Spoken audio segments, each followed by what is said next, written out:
Well, hi there. It's Tuesday evening, July 16th, 2019. This is Journal 110, T plus 105, 105. Um, have you ever seen Disney's Sorcerer's Apprentice? It's kind of a rhetorical question because it's hard to imagine that somebody hasn't seen it. Uh, the one where Mickey Mouse inadvertently sets off a chain of events in which splinters of the magician's broom start to manifest themselves into more and more problems for poor little Mickey. Sometimes I feel like that. Sometimes I feel like things are getting out of control. That things are taking on a life of their own. We've been really busy trying to put the house back together again now that we're back here after what seems like a lifetime. Uh, hasn't been all that terribly easy to get done. It's been more and more difficult, and you start to try and figure out why. I mean, why is it so hard? Uh, it's not because we forgot that we lived here once upon a time. It's not for any of those reasons. Um, but the day starts early. You get up, you have breakfast, and then I have to go ahead and I have to flush that PICC line, and it's not hard, but it's not easy. The hard part is actually wrapping it so it doesn't drive you absolutely insane because there are sharp edges in here. There are um, there are little pinch valves, and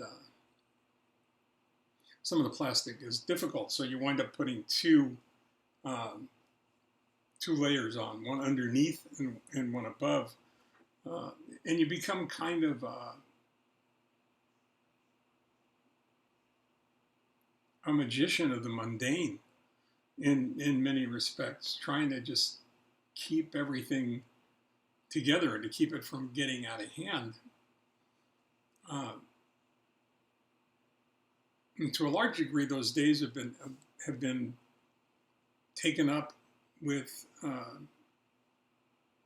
lot of things that most people would take for granted is just part of a normal day. But I have to really think about. I'm not bitching and moaning about having to think about the things that I do all day.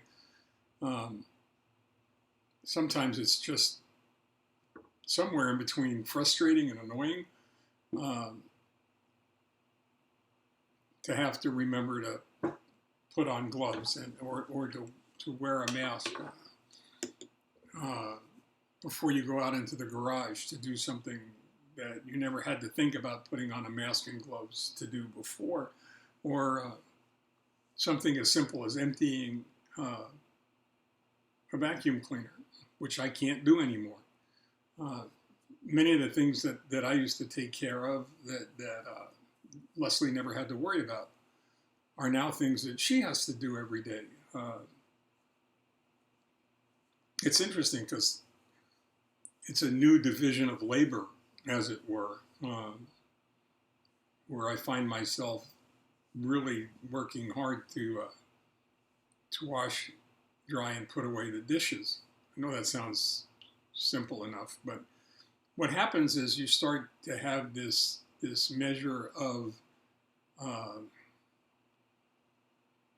don't want to say guilt, but you have this you're driven to do things that you didn't always do um, or never even thought of before because there are so many other things that you can't do, and that's enough to make you nuts sometimes. I mean, it's enough to make me kind of crazy at times. And then then today we had a visitor, which was lovely. We had somebody that um, was among the first folks that we met when we moved to California in 1962, when he was 8, when he was 8 years old. Um,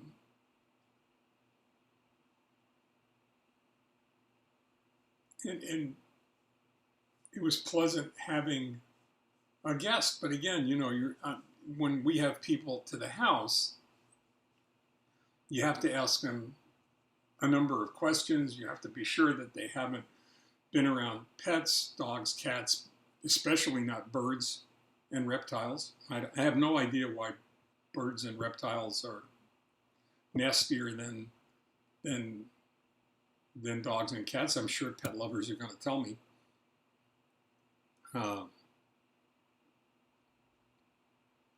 Have you been sick? Have you been around anybody that's sick? Have you had a live viral immunization within the last 2 weeks? I can't be around anybody that's had a flu shot if it's a live virus, or any other of the viruses that are live. So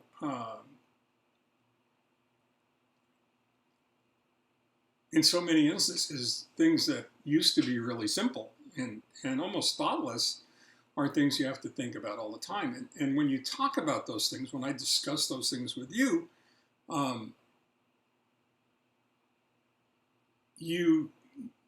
it almost sounds whiny, and it's not, because God only knows I'm thrilled to death to be able to do them. I mean, to be in a situation where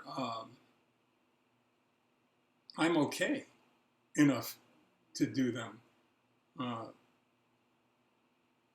And yeah, I'm tired.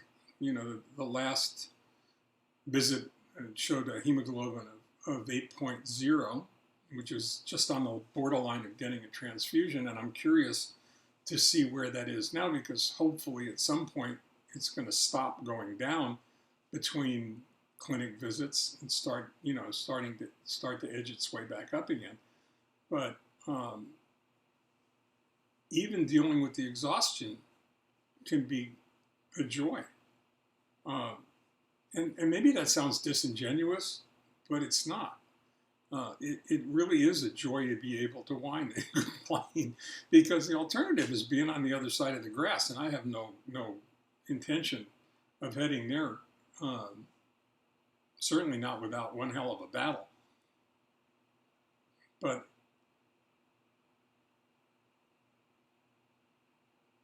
this being a magician of the mundane takes on a whole new aura when you're doing dishes and the things that I'm allowed to do. I can't dust. I can't vacuum. You can't sweep. How do you like that? You can't sweep anything in the house, outside the house. Not if I'm anywhere near wherever it is, even with the mask and gloves, because it gets on your clothing.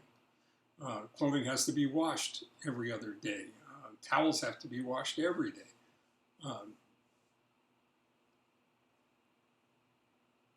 It's kind of nuts when you think about it. And then you got, I was talking about the pick line before, and this is the craziest part of the whole, well, it's not the craziest part of the whole thing. There are plenty of crazy parts, I guess.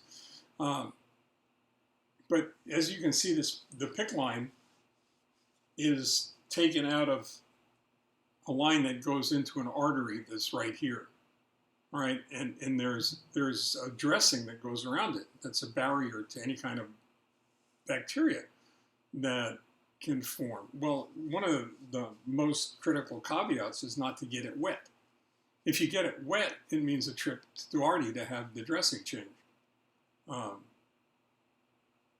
And realistically, I would never even think about going, before I would have said, okay, fine, I'll go to a local emergency room, I'll go to an urgent care, they must have dressing change. I'm not going anywhere but City of Hope. I'm not letting anybody else touch me, because at least they know what's going on.